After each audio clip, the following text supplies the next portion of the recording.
Vocês perceberam que o final do século XIX foi um período bem diverso para a literatura brasileira, não perceberam? Nós tivemos ali 4 movimentos literários acontecendo quase que ao mesmo tempo, ou seja, tinha literatura para todos os gostos, para os mais pessimistas, para os realistas, para aqueles que gostavam de um texto bem escrito, esteticamente perfeito, e também para os outros que amavam viver no mundo da lua, no mundo da imaginação. E neste vídeo nós vamos encerrar este período tão diverso da literatura brasileira com os últimos 2 movimentos literários, que foi o parnasianismo e o simbolismo. Vamos lá para a nossa videoaula?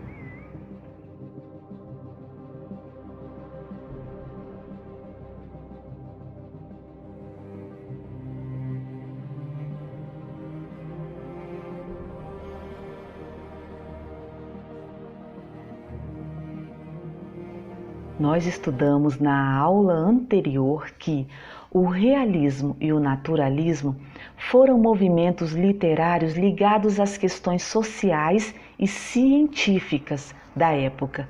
Por isso, os livros desses períodos são uma espécie de retratos psicológicos e coletivos da sociedade, sem contar que a linguagem não era sentimental nem subjetiva, ao contrário, era bem objetiva e racional. Assim também foi o parnasianismo, outra vertente literária que aconteceu ali ao mesmo tempo das 2 primeiras.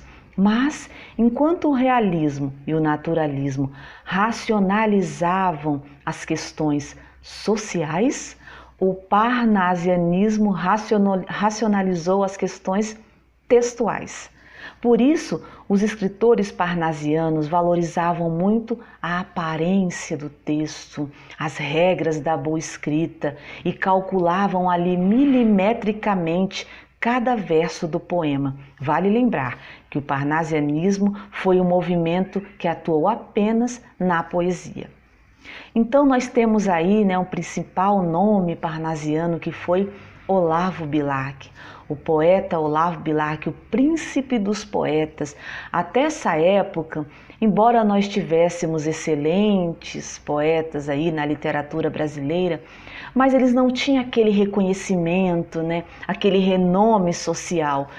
Foi a partir de Olavo Bilac que os poetas passaram a ser mais valorizados. Por isso ele recebeu o nome de príncipe dos poetas.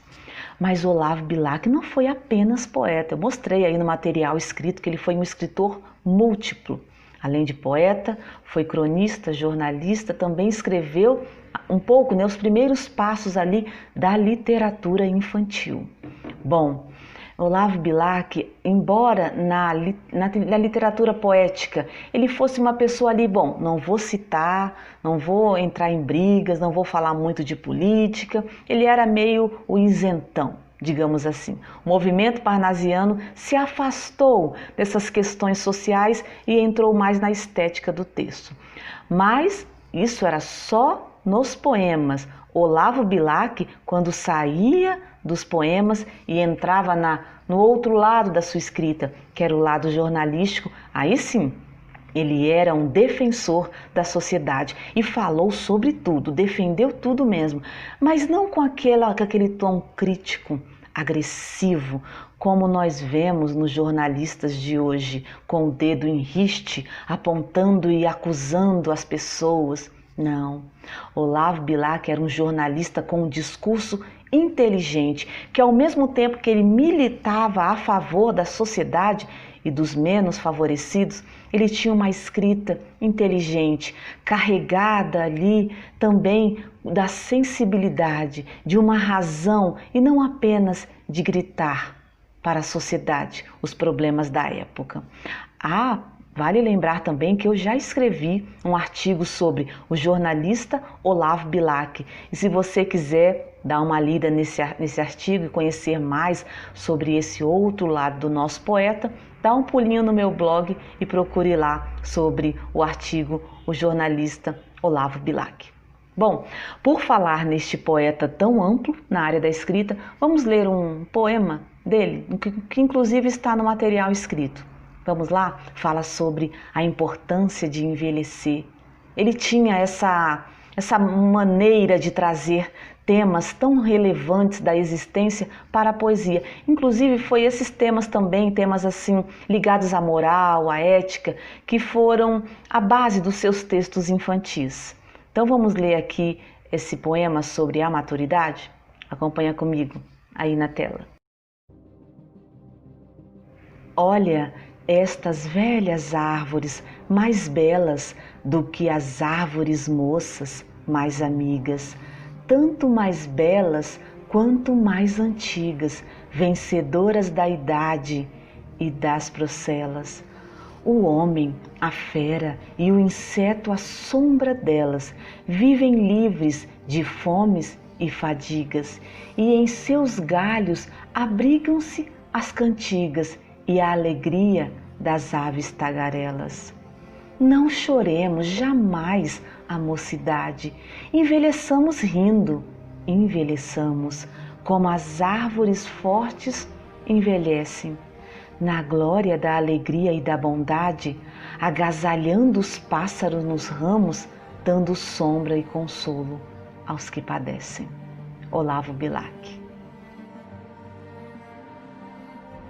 Agora vamos falar um pouco do simbolismo, que também foi um outro movimento que aconteceu ao mesmo tempo dos três primeiros. No entanto, o simbolismo foi totalmente diferente dos outros. Ele não queria saber das questões sociais, muito menos textuais, estava um pouco se lixando para o que acontecia cá abaixo. Eles estavam se importando em subir às alturas, elevar o espírito e pensar nas coisas de forma mais fantasiosa, quimérica. Não, ele falou assim para os outros movimentos literários: tá tudo errado o que vocês estão fazendo, isso aí não é literatura, a literatura é uma coisa imaginativa, tem que falar das sensações, do que acontece no subconsciente humano, no eu mais íntimo, temos que falar de questões que mexem com o nosso corpo, com os nossos sentimentos, isso é que é literatura, vocês não sabem o que fazem. E aí veio o simbolismo com Cruz e Souza e um livro carregado, né? Os seus livros foram carregados, embebidos ali com uma escrita imaginativa, que, como vocês viram no material escrito, tinha o objetivo de mexer com as sensações dos leitores. Então, digamos que o simbolismo foi o movimento que vivia nas nuvens.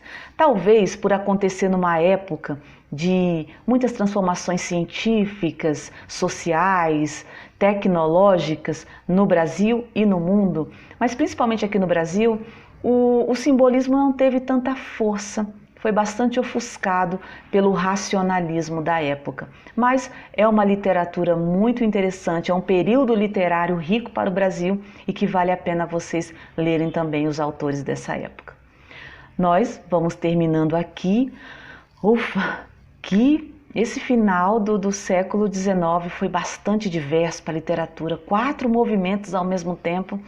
Não é fácil de estudar, né? Mas eu espero que vocês tenham entendido, porque a partir de agora nós vamos entrar no século XX e no comecinho, na primeira parte do século XX, vai acontecer uma transformação na literatura como nenhuma outra época, porque vai vir uma galera aí que vai tacar fogo no parquinho e vocês vão aprender mais sobre o modernismo na próxima aula. Eu espero vocês.